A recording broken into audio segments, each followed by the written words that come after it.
thank you so much for joining us, taking time out of your busy schedule. I'm sure there's so much of stuff happening at your end. So once again, thank you so much for taking time out to do this. Looking forward to our conversation today. Thanks, Priyam. It's great to be here. Looking forward to sharing some interesting insights and experiences that we've gathered over the past few weeks. Mhm. So thanks again for having me. Brilliant. So Abhishek, very quickly, if you could just give a really rapid introduction of what you're doing right now at Celio. So I basically handle two departments in Celio. One is the marketing function, another is the e-commerce function.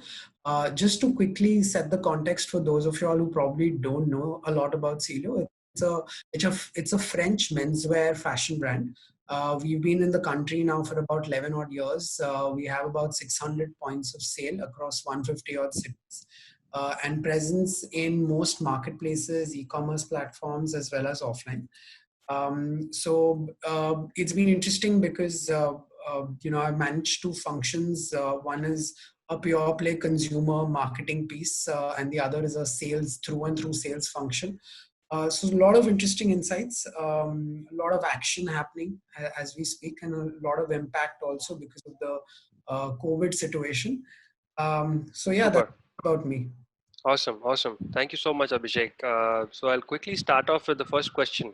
Why we are doing the whole podcast right now. Help us understand the impact that COVID-19 has had on your brand, first of all. And of course, do help us with some insights about the impact that COVID has had on fashion and offline retail as an industry as well. And if there is anything that you have seen with respect to an evolutionary trend as far as your job role is concerned, that will be fantastic to hear about as well. I think we sit in a sector which gets discretionary spend, right? And unfortunately, that sector has been hit hard. It's been hit hard for two reasons. One is even if there is some demand out there, most of us haven't been able to fulfill it because of the lockdown, stores being shut off, warehouses being shut off, etc. The second piece is if you look at the search trend data, right? There's almost a 50 to 70% drop in fashion searches that are happening today in the country. Wow. It's not just an India phenomenon. This is a global phenomenon. Like even if you look at data coming in from the US, from the UK markets, you will see anywhere around a 30-35% drop in search volumes, even though some of these markets have a fully functioning e-commerce ecosystem. Uh, Okay. like India. So in that sense, from a sales standpoint, it has affected the brand quite a bit. Now, I think we've gone 7 weeks without revenue, and it's a very people heavy industry. Sure. Second biggest employers in the country, and it does impact the company a lot. But we are sort of standing strong. We're using this time to build a stronger business model in place. From a brand standpoint, I think what we're seeing is, to be honest, engagement is surprisingly at an all-time high.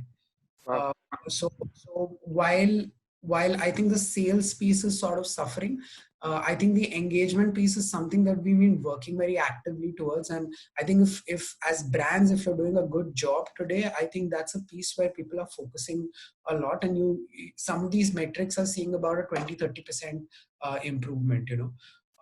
So I think that's to answer your question. In terms of how the role has sort of evolved personally for me, I think we consider ourselves fortunate enough because about a couple of years we started this journey of building a digital roadmap. And obviously today a lot of companies are sort of taken by surprise because, having spoken to a lot of them, I get to know that they're currently building a stronger digital roadmap. In our case, what we need to do is we need to accelerate this journey a little bit faster than what we were planning. So what we were planning for maybe 2022 has to be done for 2021 or even for 2028 for that matter.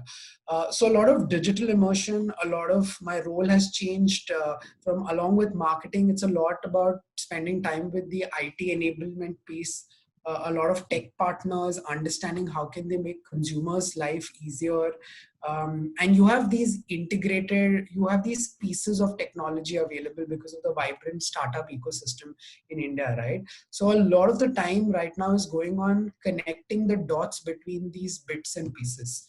So it's been quite interesting. The role has obviously evolved. The role is a lot more about consumer research, getting sharper, etc. So there has been a slight evolution in that sense. From a sales standpoint, the role obviously has changed because right now there are no numbers being clocked. It's all about building stronger relationships with partners. It's all about changing the way we sell tomorrow. Right? There's a lot of talk about how consumers are going to change, how online is going to become the epicenter of the businesses, which is going to move away from the typical brick and mortar setup. So a lot of work around key account management, a lot of work around deciding the future of selling. So I think Super. those are ways how roles have evolved. Absolutely. Few of your points have resonated deeply with me. Most definitely, I completely agree about digital transformation being so important right now, especially people who have not yet done it are now scrambling to do it, figure out ways to go digital right now. I'm glad you are uh, sharing some of these points with me. Of course, they must be very difficult right now to really fathom about going 7 weeks without, or whatever the time period is, without revenue, because because of the way the pandemic has impacted your particular industry. Now, there is an obvious short-term impact that you are talking about, which is the fact that people can't really go out there and check out new clothes, or some people probably do not prioritize fashion right now. Uh, what kind of a long term impact do you foresee from this? Because you mentioned a little bit about changing consumer behavior after the whole COVID-19 pandemic probably dies down. What changes do you foresee which are going to stem from an evolution of consumer behavior for the fashion industry? I think there are a few short-term trends and there are a few long-term trends that we are sort of discussing currently in the industry. Obviously, a lot of this is based on a bunch of assumptions, but we have reasonable amount of data to say that some of this probably is heading towards the right direction, right? One is digital escalation.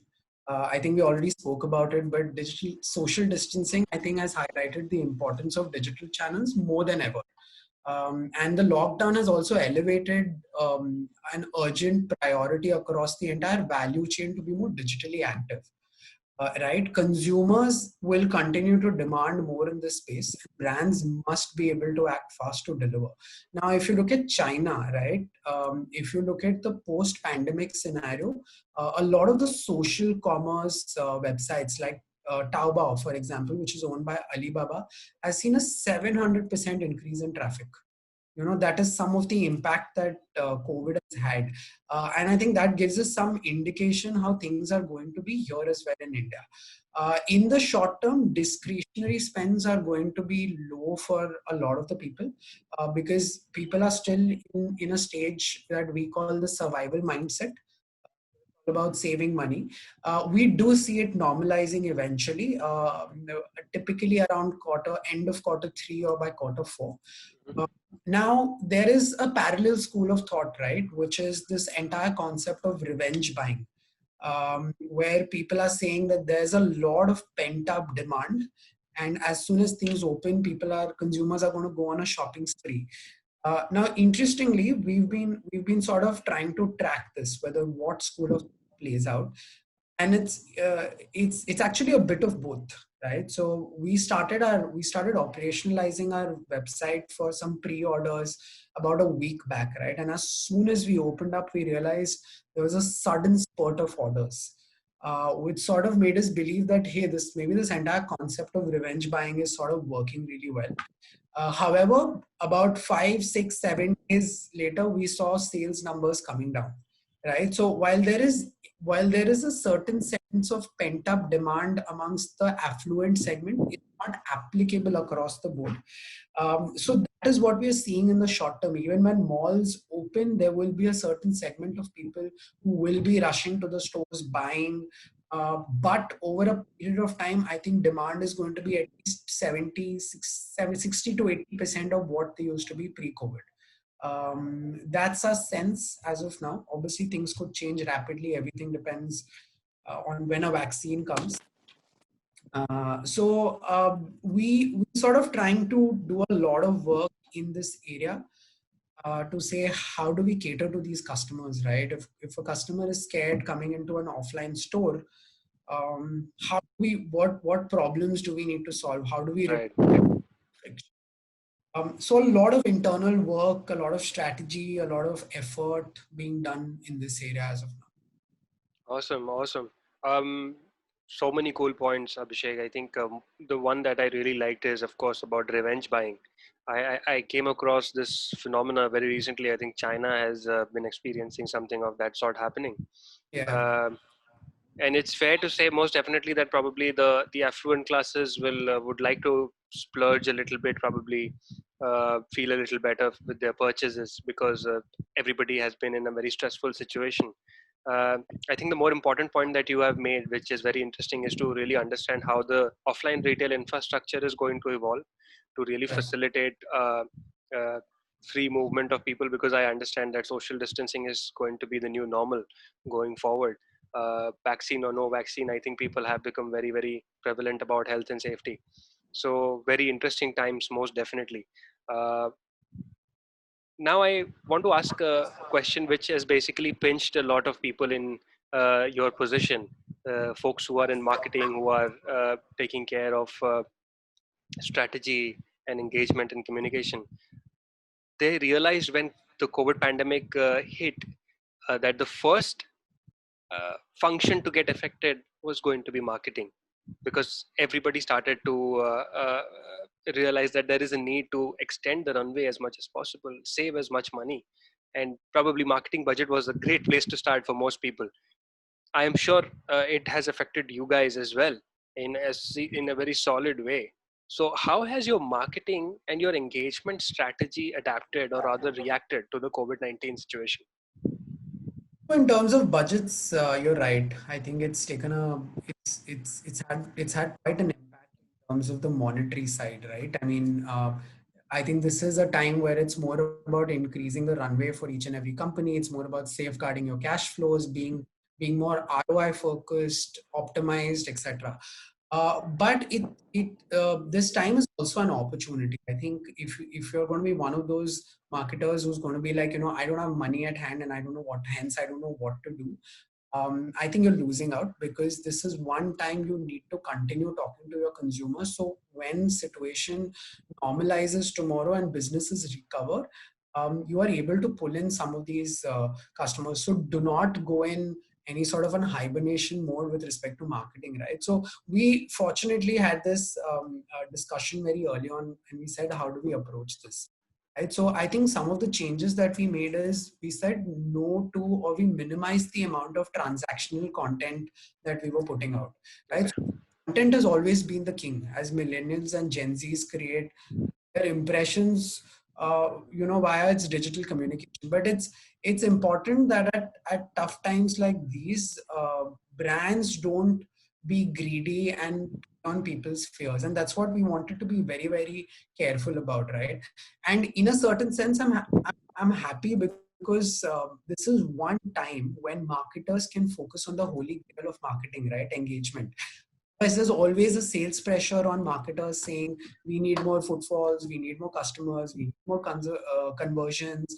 Now look at a scenario where it's actually flipped in the marketer's favor. He can do everything for the sake of building a brand. He can do everything for the sake of engagement.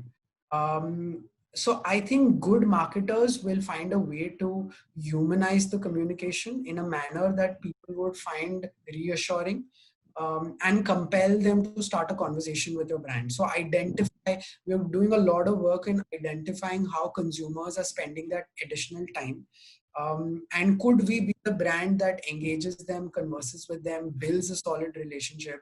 Bottom line, I think what we're trying to do is try to be less transactional, more empathetic.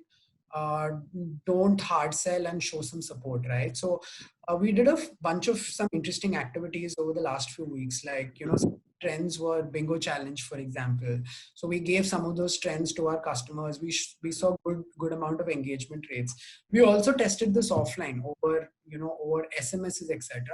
We sent out a message to our customers, sort of taking a jog down the memory lane about how we started our relationship, right? So we just sent a message to our customers saying, hey, this was the first store you purchased from, this was the first product you purchased, this was the date you purchased from, this is your favorite category. We did something, it's actually very simple to do this, right? You're going back, looking at customer data, and the kind of engagement that campaign got us. Honestly, in my almost 4 years with Celio, I have not seen the kind of numbers that I saw Wow. particular campaign, right? So if you're hitting the consumer with the messaging, it is working. And there is enough proof in data and numbers to say that. So we are constantly trying to tell ourselves, let's, you know keep studying consumer behavior. Let's use social listening tools to understand what consumers are talking about. What does the sentiment analysis look like? The other thing that we are doing is we are reevaluating, relearning, and retargeting, right? Now, this is the best opportunity that we've got to study our consumers on a deeper level than we would have normally. So we are churning out a lot of historic data to identify and unearth different sort of consumer insights we feel will be very, very actionable, and make consumers drive stronger action. So to give you an example, we are building new cross sell and upsell models as we speak, right? We are looking at different ways now to simplify this. If you are a consumer today buying only a t-shirt with Celio, what is the most likely upsell category that I can get you into? Is it a pant, Interesting. a denim? Is it and how do I do it, right? Right. What is the preferred mode of communication? Is it an email? Is it an SMS? How do you prefer to be spoken about? What time of the day do you prefer to be spoken about? So we're using this time to understand and evaluate and introspect, saying who are our most profitable customers. You know, Brilliant. I think some of these data points are really helping us prepare a solid strategy for marketing when things normalize.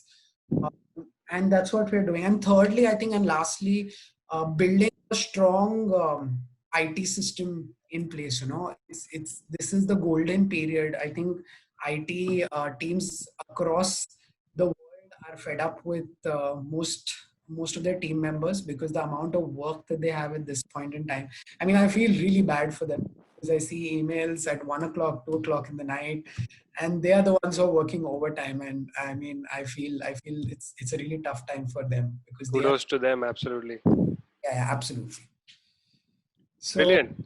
So Abhishek, I'm so glad that you shared those points, and I completely agree about IT folks because they're now being forced to relook into all of the infrastructure, making sure the product is better when demand is back. At the same time, I feel bad for folks in design teams as well because they are also correct, now working overtime. correct, Most definitely. Now, I'm going to hang on to the point that you have made about the stuff that you can do right now. Of course, identifying the right set of customers to target, and of course, figuring out what these people are doing right now, how they're spending their time. It's a great way to be, and of course, humanizing the connect. Like you mentioned, the campaign that you did resonated so well. uh, I've had this question for quite some time. I'm trying to understand that since there is a massive dip right now uh, in demand, and you foresee that probably 60 to 70% of the original demand that you guys saw generally pre-COVID, only 60 to 70% of that is going to return, maybe if all things are, let's say, as planned. How do you plan to reignite the demand for a category like fashion, which probably isn't that essential? correct, Because the trends in the economy right now aren't very positive. We are correct, probably headed towards a recession, which is going to hit us hard for a long time. And fashion might not be the first priority or even the second priority for a lot of your consumers, correct. which should have been something very different earlier. How do you plan to kind of capture that, reignite that demand? So there are two, three things that are right? One is demand. There's going to be a demand shift, so there's going to be a channel realignment of sorts. So if you look at India from a fashion perspective, majority of our sales still comes from brick and mortar stores, right? Yep. And about 60 to 70% of the business for most companies still come from brick and mortar stores. That's going to realign, right? So there's a shift in channel focus that we're currently doing. Like for example, we launched Celio.in, which is our own captive website, about a little more than about a year back. And the kind of growth numbers that we're seeing over there is honestly quite surprising, right? Amazing. Growing at a very, very fast rate. So because customers are moving away from traditional shopping methods. So one is, how do you readjust your entire channel focus, right? Are you focusing on captive websites? We are looking at avenues to make Celio.in also a lot more interactive, a lot more consumer friendly. So we're looking at personalization in a big way. We're looking at AI in a big way. We're looking at the concept of a virtual trial room, because customers can't physically try out a product. So we are sort of meeting companies and evaluating a lot of startups in this phase who are doing some good work. So one is, how do you readjust the channels according to where customers are, right? Earlier, if I could say from a consumer point of view, companies followed a strategy of being omnipresent, right? They like wanted to be everywhere. Now I think it's going to be more and more about being present at that moment of customer, right? If he's searching for you, for example, search volumes have gone down today. If he's searching for, the best shirt out there, you know, are you present? Are you putting your bucks where it matters, where that consumer? So one clear indicator that we're getting in wherever we've opened up a couple of stores, right, and we've seen trickle down what's happening. An early customer trend that we're noting is the consumer is coming in being a lot more sure about what he wants. So if you look at historically fashion, about 60 to 70% of fashion buying was on impulse purchases. Hmm. Now that trend is reversing. I think only about 30 to 40% will be impulse. About 70 to 80% is going to be planned purchases. So as a company, you need to do a better job of being amongst the top of mind brands in the consumer's mind, right? So being amongst the 2 to 3 brand set that he has in his mind. So make your marketing monies work harder. The second is hyper personalization, is something that we're looking at in a very, very serious way. So earlier we would do consumer segments, maybe on a regional level or a city level, and target customers, layout offers. Now again, we are breaking that down into maybe store wise. Sometimes within store wise, we're looking at individual one-to-one communication matrix. So we are building a CRM program where we can sort of dice insights and create communication at a one-on-one level at this. Amazing. So a lot becomes about conversion. If your typical industry conversion rates used to hover around anywhere between 8% to about 14-15%. Right now, those conversion rates need to be upward of 20-25% for you to be able to make up for demand. I don't think there is a way to suddenly change the consumer's perspective on saying, you need to be fashion. The other change that we're trying to bring about is on the product piece, right? Hmm. What is happening now because of the trend of working from home, but also being able to attend virtual meetings and being able to work out at home, the concept of activewear is going up hugely. Now, activewear are more of sports fashion. So that industry and that section of within the fashion industry is going to grow at a much faster rate than maybe the formals market or the blazers market. So we're looking at that segment a little bit more seriously. We are trying to see how can we bring in more breathable fabrics into our collection, which also look good enough for the consumer to attend a meeting in, for Superb. example. That's a great insight. So those are some of the things that we're trying to do. And I think bottom line is you need to be a lot sharper. Hyper personalization is going to be a big answer for you to solve this problem. And those are the Brilliant. things that we are trying to do. Awesome, awesome. I'm so glad that you mentioned hyper personalization. That's one of my most favorite things to talk about. We've Web Engage of course, wants people to really understand the impact of hyper personalization, and it really matters a lot more now. Which brings me to my next question. Uh, it's basically about understanding the kind of engagement strategy that you feel right now is going to be the most effective, and of course not just for Celio but for any digital consumer business. What is it that marketers really need to kind of get right with their user engagement strategy? So I think the problem historically with a lot of marketers, including me, has been, we sometimes sit in our offices and we make assumptions about what the consumers want, right? And if we want something, we also make the assumption like this is how the consumer thinks, right? uh, Sometimes it works out. Sometimes, most times I've seen a lot of us being wrong about it. I think what we've trying to do is we are trying to unearth a lot of search trends. What are people searching for? What are people consuming? Where are people consuming? So some initial things, that trends that if you look at it, right, and I think this has been happening for a while. Video in India, the conversion rates that we're seeing on video assets versus a standard print asset or picture asset is vastly different. We see at least 1.5x to 2x better conversions on video compared to standard picture assets. So I think a lot of there's a lot of requirement or demand from the consumer for good quality video content. um, right, that's number one. Number two is a lot of consumers today, we realize, are searching for best of or near me searches. A lot of it has become hyperlocal. Search trends have moved hyperlocal, right? If you're able to cater to hyperlocal searches as a brand, using your offline presence positively, I think you're going to gain a lot in the next few years. And if you look at pre-COVID data, I'm not even mentioning COVID data. Pre-COVID data, hyperlocal searches were growing at 70 to 80%. Now, COVID has only accelerated it. So hyperlocal searches are now growing at least 150 to 200% month on month, right? So as a brand, please attack hyperlocal search queries.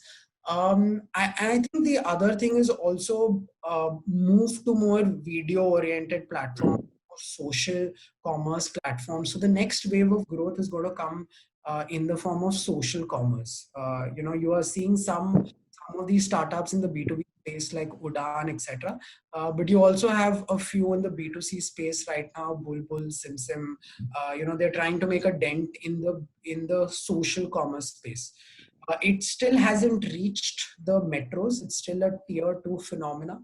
But we are following that space closely to sort of understand how it plays out and whether, as a brand, do we need to be present. So let me give you an example. Right now, for example, I'm sitting at home. I would want to know how to style for a web interview, right? What are some of the things that I should, I mean, this is just an example that I'm trying to give, but are brands making content for that? So it's becoming interesting what consumers want. I think you rightly pointed out the whole health and wellness space, and the way consumers are looking at personal health is sort of changing significantly.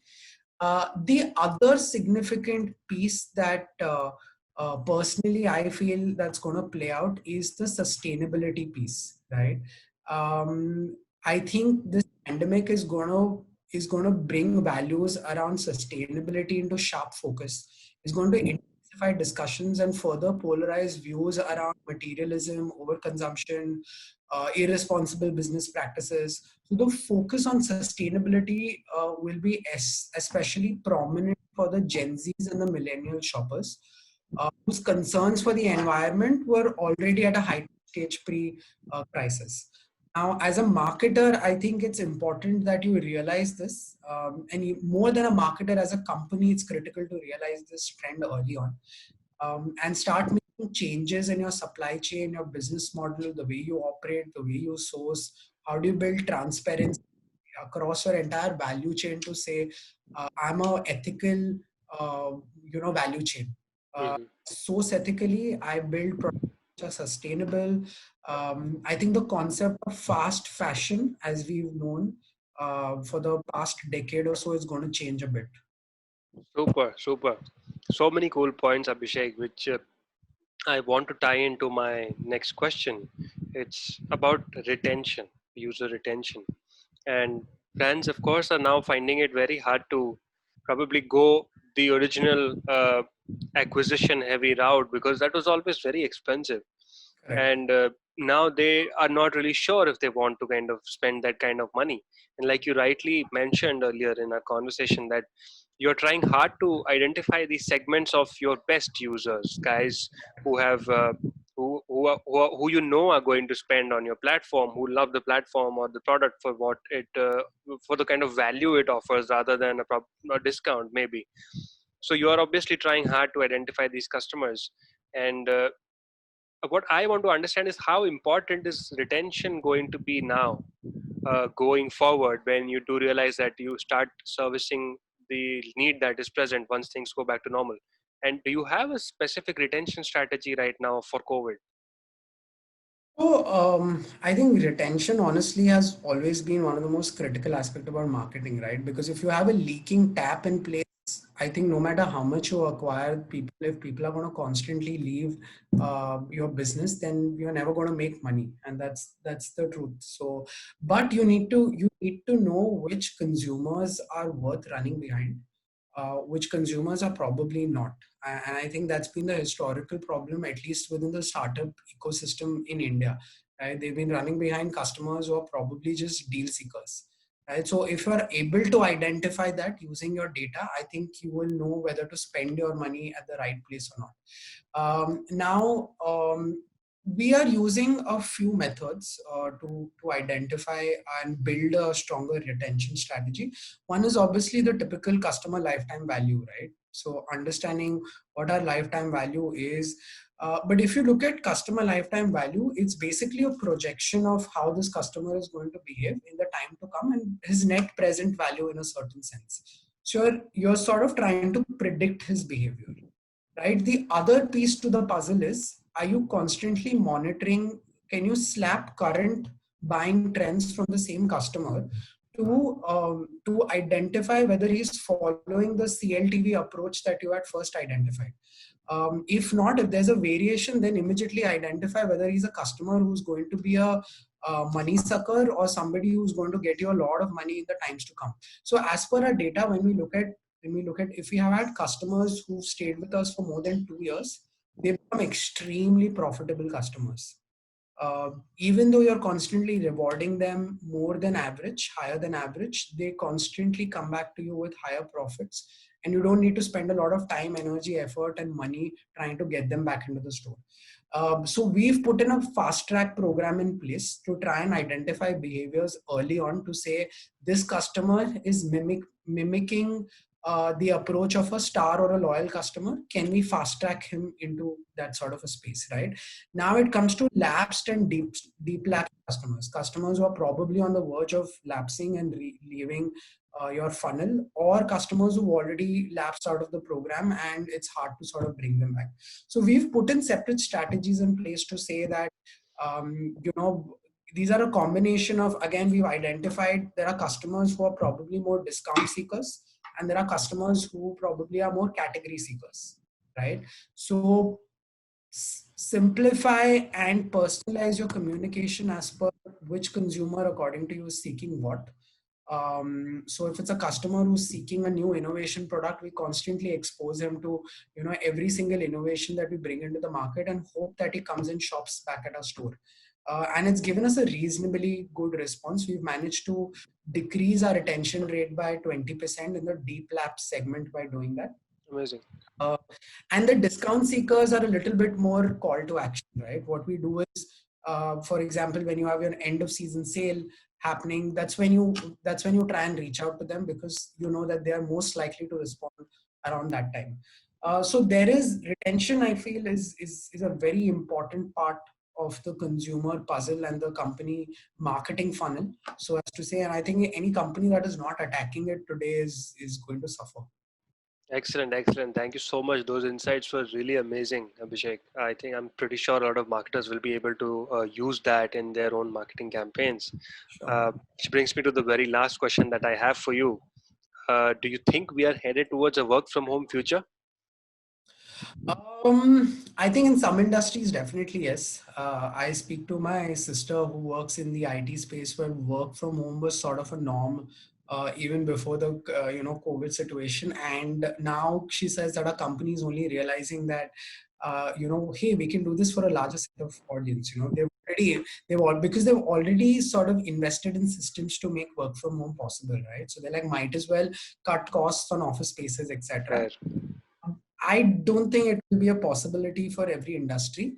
Like in our industry, I feel collaboration becomes very key. We are a lot about seeing products, touch, feel, and things like that. So it's not always going to be possible for every. The product teams have to be more physically involved in offices around each other, testing fabrics, testing quality, checking out the colors, lights, etc.